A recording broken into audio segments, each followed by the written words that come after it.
যোৰহাট চৰাইদেউ নাজিৰা আৰু শিৱসাগৰ বেছিকৈ বহুত বেছি এফেক্ট হ'ল আৰু আপোনাৰ আমি সঁচাকৈ বহুত বেছি মৰ্মাহত আৰু প্ৰত্যেক মানুহে মোক ফোনো কৰি আছে কিছুমান আপোনাৰ মিডিয়াৰ মানুহ ফোন কৰিছে মই নিজাববীয়া কিছুমান তেওঁক সহায় কৰি আছোঁ তথাপিও আমাৰ জম্মুত এটা লোকেল টিমে তাত সহায় কৰি আছে তো আমাৰ হোজাইৰ পৰা এতিয়ালৈকে এটা আনফাৰ ফাউণ্ডেশ্যনৰ টিম আৰু জম্মুত আমাৰ এটা টিম সজাতি দল একেলগে যৌথভাৱে আপোনাৰ অহা 2 দিনৰ ভিতৰত আপোনাৰ তাত যাব মিনিমাম এটা 20 লাখৰ পৰা 25 লাখ টকা আমি এটা সামগ্ৰী দি পেলাই পঠোৱাম কিন্তু এইটোতো বহুত কম কাৰণ আমি চিন্তা কৰিছোঁ আপোনাৰ এই ফ্লাডৰ পিছত যিটো অৱস্থা হ'ব ভয়াৱহ অৱস্থা হ'ব মানুহৰ ঘৰলৈ যাব কেনেকুৱা যাব মানুহ ঘৰত বোকা থাকিব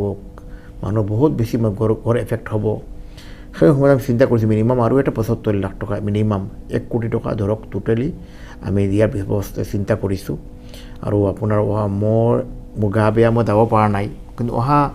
1 মাহৰ ভিতৰত মই নিজে গৈ পেলাই বাকী যিটো আপোনাৰ 75 লাখ টকা আৰু বেছি আৰু হ'ব পাৰে মিনিমাম 1 কোটি টকা কৈছোঁ আপোনাৰ আজিৰ পৰা মই দিম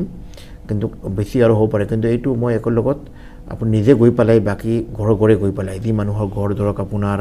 এফেক্ট হ'ল মহিলা হওক মতা মানুহ হওক আপোনাৰ পুৰুষসকল হওক 20,000 15,000 25,000 এনেকুৱা ঘৰৰ অৱস্থা থাকিব আমি